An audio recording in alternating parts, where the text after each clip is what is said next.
Halo, Assalamualaikum Ananda. Kembali lagi ya, kita akan belajar membaca data. Pastikan Ananda sudah memahami dan menonton video sebelumnya terkait beberapa penyajian data, beberapa cara dalam diagram batang, diagram garis, dan lingkaran ya. Di mana diagram lingkaran ini bisa disajikan dalam bentuk persen, juga dalam bentuk derajat. Kalau persen itu 100 ya, satu lingkaran penuhnya. Kalau misalkan derajat, satu lingkaran penuhnya itu 360 derajat. Kita langsung ke contoh aplikasi ya. Kita baca data yang disajikan. Di sini Bunda punya tabel atau diagram batang ya, menyatakan warna favorit siswa kelas 9B. Di sini coba kita lihat yang ditanyakan, warna apakah yang paling populer atau paling banyak disukai. Yang menyukai warna biru, di sini kita lihat datanya ada 3 orang. Warna merah disukai oleh 6 orang. Warna hijau ini disukai oleh 5 orang. Sedangkan warna kuning ini angka antara 6 dan 8, 7 orang ya. Dan warna orange ini 9 orang yang menyukainya. Maka, kita akan baca warna apakah yang paling populer, yaitu warna orange ya. Kenapa orange? Karena yang menyukainya ada 9 orang, paling tinggi, paling banyak disukai. Warna apakah yang paling sedikit disukai, yaitu warna biru. Kenapa? Karena hanya 3 orang yang menyukai warna biru. Dan ada berapakah siswa di kelas 9B berdasarkan diagram? Ada berapa siswa di kelas 9B? Maka kita hitung 3 yang suka warna biru tambah 6, 3 tambah 6 tambah 5 tambah 7 tambah 9 ya. Dari mana angka-angka ini? Dari frekuensinya ya. 3 orang suka warna biru, 6 orang suka warna merah, 5 orang suka warna hijau, 7 orang suka warna kuning, dan 9 orang suka warna orange. Dijumlahkan 3 tambah 6 tambah 5 tambah 7 tambah 9 adalah 30 orang. Jadi siswa di kelas 9B ada 30 orang. Begitu.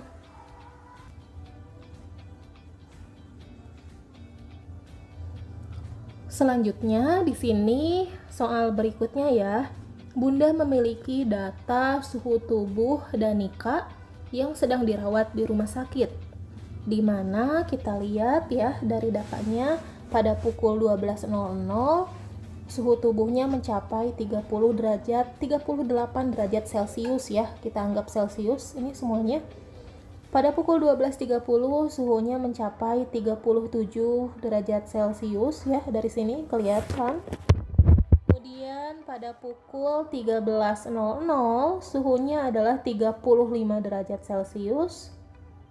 Dan pada pukul 13.30 suhunya adalah 37 derajat Celcius ya, sama dengan pada pukul 12.30. Oke, kita lihat soalnya. Pukul berapakah Danika memiliki suhu badan terendah? Oke, suhu badan terendah di sini Danika pernah mencapai suhu 38 derajat, 37, 35 dan 37. Artinya suhu terendah itu adalah 35 derajat Celcius pada pukul 13.00 ya. Kemudian yang B, pada pukul berapakah Danika memiliki suhu badan tertinggi? Tertingginya di 38 derajat Celcius kan ya, pada pukul 12.00 gitu. Kemudian soal yang C, pada rentang pukul berapakah Danika mengalami penurunan suhu tertinggi? Oke, jadi di sini dimintanya pada rentang. Kalau yang namanya rentang itu misalkan pada pukul 8.00 sampai 9.00 itu contoh ya. Ini contoh rentang, berarti berapa sampai berapa, pukul berapa sampai pukul berapa. Kita lihat penurunan suhu tertinggi. Kita lihat dari grafiknya, pernah gak suhunya mengalami penurunan? Maka Jelas di sini ya. Ini penurunan suhu yang pertama.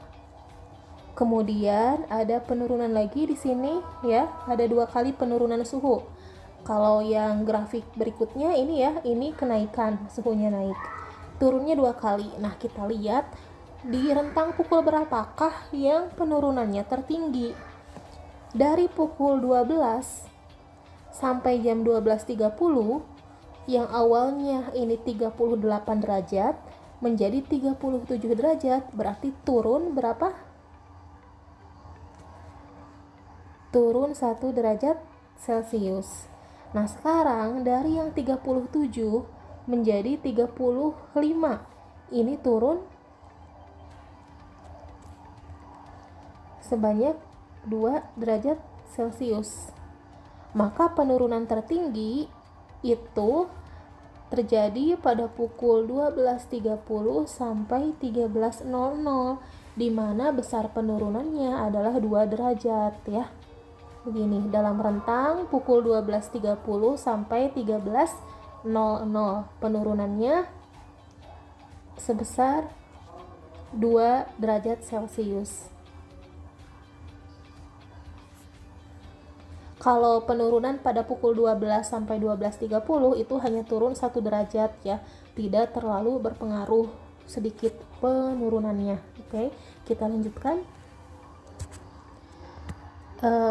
Kita lihat dari soalnya, sejak Januari 2020, sejenis virus menimbulkan kegaduhan di Provinsi Wuhan, Cina. Kemudian menyebar ke banyak negara. Rasio penderita sembuh terhadap penderita wabah COVID-19 di negara ASEAN berbeda satu sama lainnya. Negara dengan rasio kesembuhan yang paling rendah adalah jadi di sini ada sebuah grafik terkait kasus COVID-19 di negara ASEAN ya. Di sini ada negara Singapura, Indonesia, Filipina, Vietnam, Brunei, Malaysia, Thailand, sama Kamboja gitu ya. Ada jumlah penderita sembuh, ada jumlah penderitanya 385 untuk Singapura, dan yang sembuhnya itu 131 orang. Kemudian Indonesia penderitanya 369, yang sembuhnya ada 17. Atau ini kan dalam bentuk tabel, yang bawah ya, kalau yang atas itu udah mulai disajikan dalam diagram batang ya. Yang warna kuning, ini yang warna kuning menyatakan jumlah penderitanya. Di Singapura ada 385 ya, 385, kemudian 131 itu yang sembuhnya di Singapura, dan datanya bisa dibaca seperti itu. Misalkan di daerah Kamboja itu penderitanya ada 51 orang ini ya. Nah, yang sembuh itu hanya satu orang dari 51 orang yang sembuh. Kembali kita ke konteks soalnya.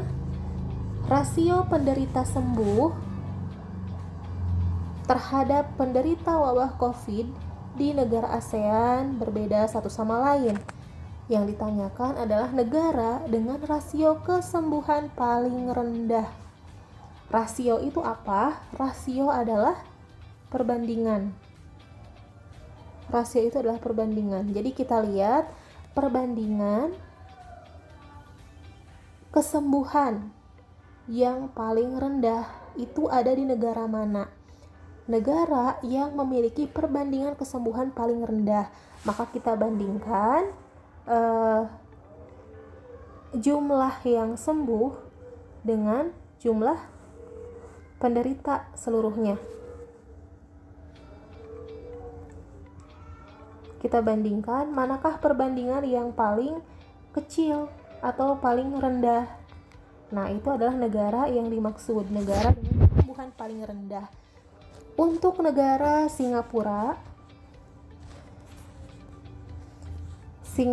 ini 131/385, bisa dibilang masih besar. Untuk yang Indonesia 17/369, Filipina 8/230, kemudian Vietnam 17/91, Brunei 1/78, Malaysia 87 per 1030, Thailand 0 per 272, Kamboja 1 per 51.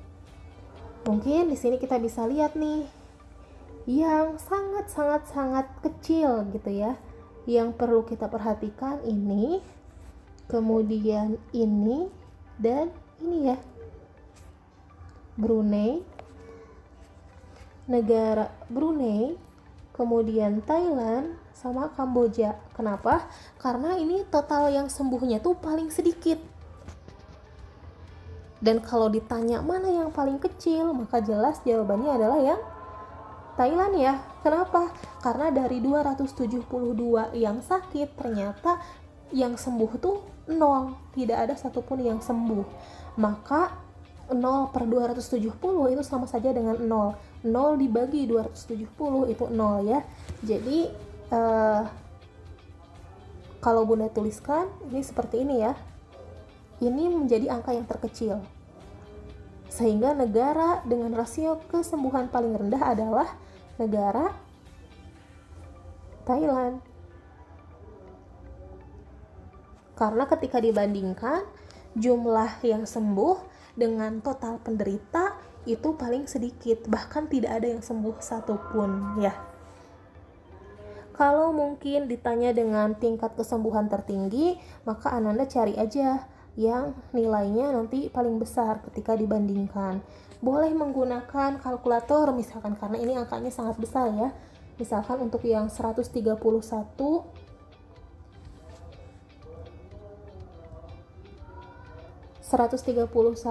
per 385.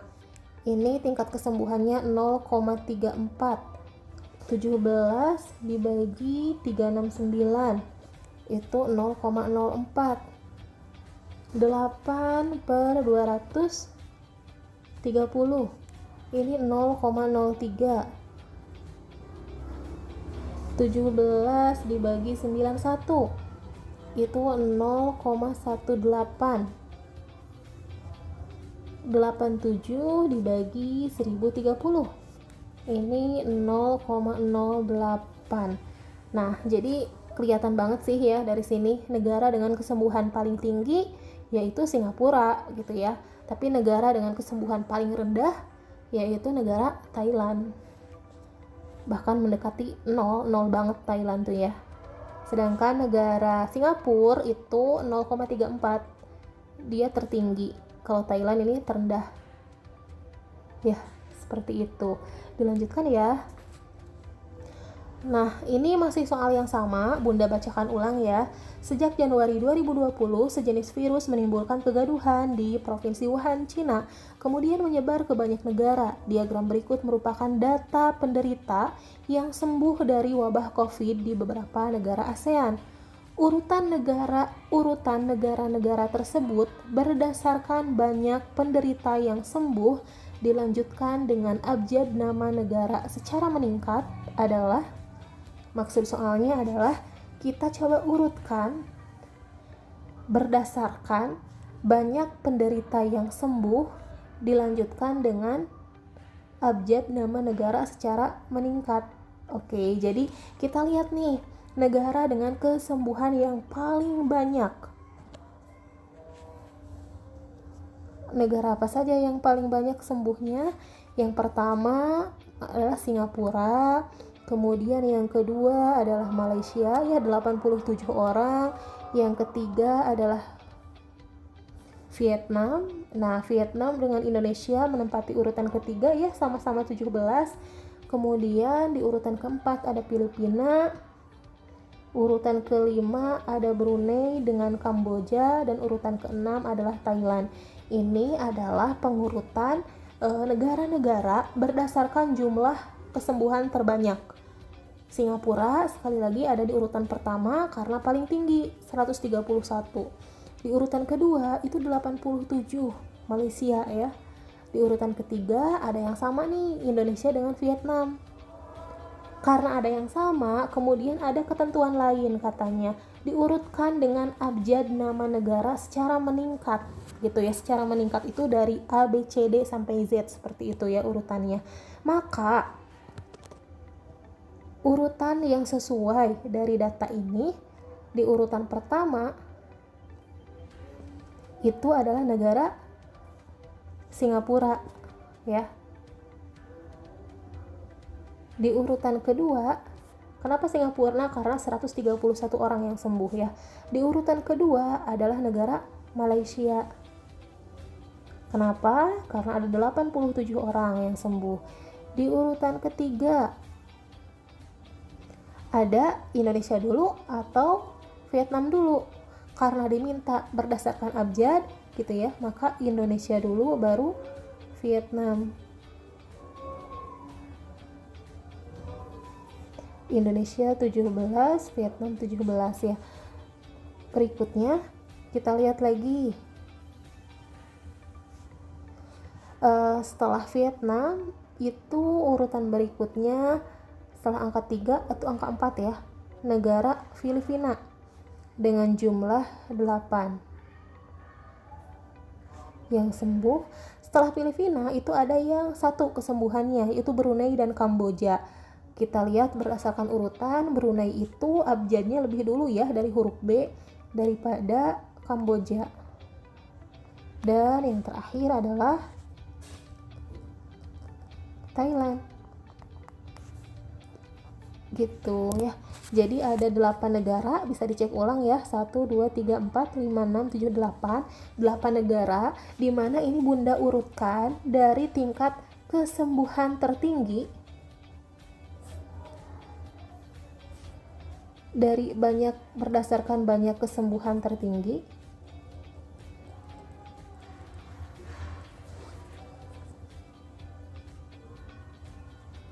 dan berdasarkan abjad sesuai dengan soal yang diminta ya. Jadi kayak tadi ada urutan Brunei dengan Kamboja itu kan satu ya, sama-sama satu, maka Bunda sebutkan urutannya Brunei dulu karena diminta berdasarkan abjad juga. Kemudian ada negara Indonesia dan Vietnam, Bunda dahulukan Indonesia. Kenapa? Karena huruf I itu lebih dahulu dibandingkan dengan huruf V. Seperti itu ya. Kemudian ini benar atau salah? Coba ya, mari kita cek sama-sama. Di sini adalah sebuah grafik mengenai harga emas ya, harga emas di mana pada 1 Mei ini harga emas itu mencapai 585.000 di 1 Mei, tanggal 1 Mei ya. Kemudian tanggal 6 Mei harga emas tuh di sekitar sini, 9 Mei harganya di sekitar sini, 14 Mei itu di sini ya. Kita perhatikan grafiknya. Kita cek nih pernyataan pertama. Harga emas pada tanggal 17 Mei adalah 595.000. 17 Mei berarti ini betulkah pada tanggal 17 Mei harga emasnya 595.000? Kita lihat grafiknya di sini dan ini lurus ya, lihat lurus dengan angka 595.000. Maka ini pernyataannya benar. Lalu pernyataan kedua, harga emas pernah mencapai 605.000. Betul atau salah? Kita lihat angka 605.000 di sini. Nah, apakah ada grafik yang melintasi garis ini? Ternyata di sini kan ada ya. Ada grafik yang melintasi garis 605.000. Artinya pernah mencapai 605.000. Di tanggal berapa ini? Mungkin kalau dilihat ke bawah sekitar tanggal 12-13 ya, 12 sampai 13 Mei, karena tanggalnya antara 9 dan 14. Lalu perbedaan harga emas di awal dan di akhir bulan Mei adalah lebih dari 15.000. Bunda hapus yang ini, coba kita pahami perbedaan harga emas di awal dan di akhir bulan Mei. Oke, awal Mei berarti 1 Mei, akhir Mei berarti tanggal 30 ya, artinya harganya perbedaannya lebih dari 15.000. Pada tanggal 1 Mei harganya 585.000. Sedangkan pada tanggal 30 Mei ini harganya mencapai 595.000.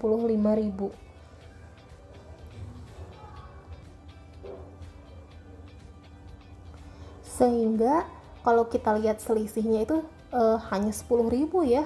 595 dikurangi 585 itu selisihnya hanya 10.000, tidak sampai ke 15.000. Maka pernyataan ini salah ya. Pernyataan yang ketiga. Kita coba pernyataan yang keempat. Secara umum, harga emas pada bulan Mei adalah menurun. Secara umum, harga emas di bulan Mei itu menurun. Jawabannya adalah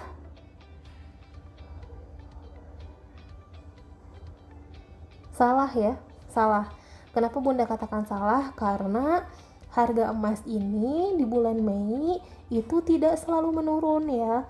Ada kalanya kenaikan, bahkan sering terjadi kenaikan, ada banyak juga penurunan, sehingga tidak bisa dikatakan secara umum itu mengalami penurunan. Bahkan di akhir bulan Mei kan ada kenaikan ya, yang awalnya 585 di awal dan di akhirnya menjadi 595. Jadi pernyataan terakhir juga salah. Oke, sekian pembahasan tentang bagaimana cara kita membaca data melalui contoh-contoh yang diberikan. Silahkan Ananda pahami dengan baik dan bersiap untuk latihannya di sekolah ya. Terima kasih atas perhatiannya. Assalamualaikum.